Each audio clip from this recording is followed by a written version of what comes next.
bumping heads, more than just a collision. Hello, everyone. Today we're going to explore a phrase that you might have heard in conversations or in movies: bump heads.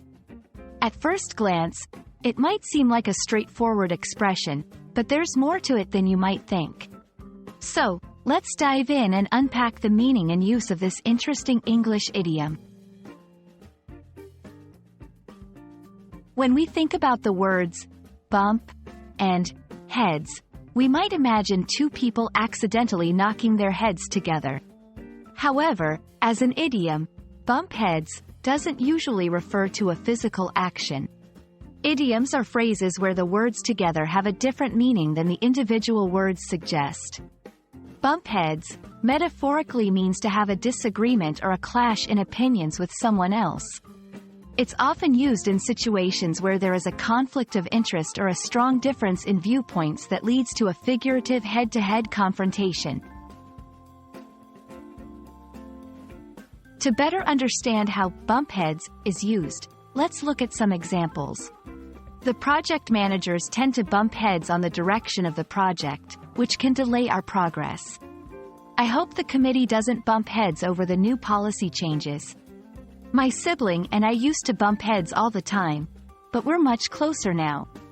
In these sentences, bump heads is used to describe situations of conflict without any physical contact involved. There are other expressions in English that convey a similar meaning. Phrases like butt heads, at loggerheads, or in conflict can be used interchangeably with bump heads. They all express a situation where disagreement or competition is present. This idiom is informal, so it's best used in casual conversations or in settings where a relaxed tone is appropriate.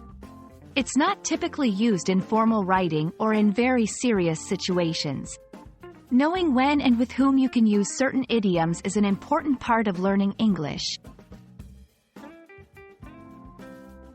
I hope this video has cleared up the meaning of bump heads for you. Remember, it's all about context.